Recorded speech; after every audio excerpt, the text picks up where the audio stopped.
Đại hội đại biểu thành viên thường niên năm 2026. Quỹ tín dụng nhân dân Phụng Công. Sáng ngày 28 tháng 1 năm 2026, Quỹ tín dụng nhân dân Phụng Công long trọng tổ chức Đại hội đại biểu thành viên thường niên năm 2026.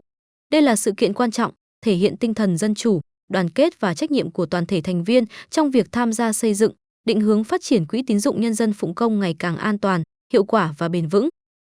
Đến dự và tặng hoa chúc mừng đại hội có đồng chí Ngô Hải Hoàn, Bí thư Đảng ủy, Chủ tịch Hội đồng Nhân dân xã Phụng Công, cùng các đồng chí lãnh đạo Hội đồng Nhân dân, Ủy ban Nhân dân, Ủy ban Mặt trận Tổ quốc Việt Nam xã, các đồng chí trong Ban Thường vụ Đảng ủy xã.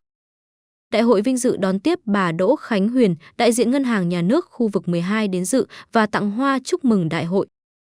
Ngoài ra, đại hội còn có sự tham dự của đại diện Công an xã, Bí thư chi bộ, trưởng thôn, đại diện Hợp tác xã Dịch vụ Hoa Cây Cảnh, cùng 160 đại biểu và khách mời.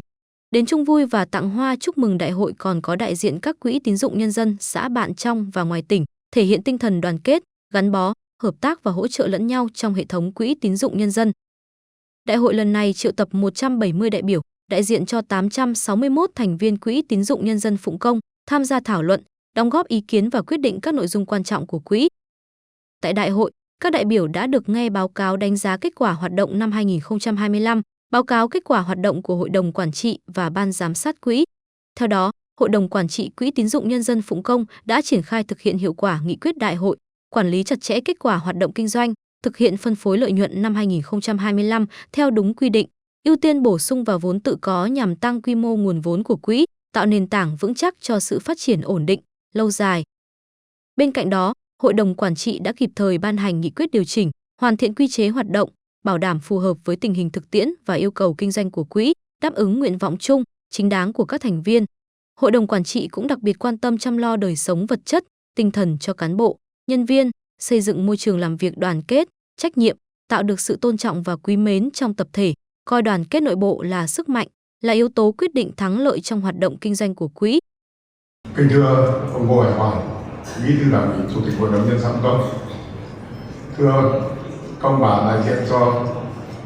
Ngân hàng Nhà nước Việt Nam khu vực 12, công bà đại diện cho Đảng ủy, Hội đồng Nhân dân, Ủy ban Nhân dân, Ủy ban Mặt trận Tổ quốc xã Phụng Công.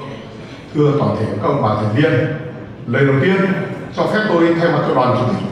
gửi lời kính chúc sức khỏe, gia đình hạnh phúc đến quý vị đại biểu, khách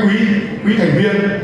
Lời chúc sức khỏe, gia đình vui vẻ, hạnh phúc nhân dịp xuân mới. Chúc đại hội của chúng ta thành công rực rỡ.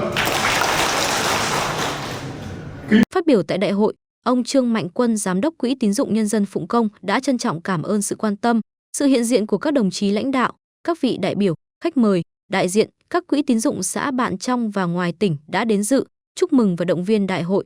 Ông khẳng định, đây là nguồn cổ vũ to lớn để tập thể cán bộ, nhân viên và toàn thể thành viên quỹ tiếp tục đoàn kết, nỗ lực hoàn thành tốt nhiệm vụ, xây dựng Quỹ tín dụng nhân dân Phụng Công ngày càng phát triển vững mạnh.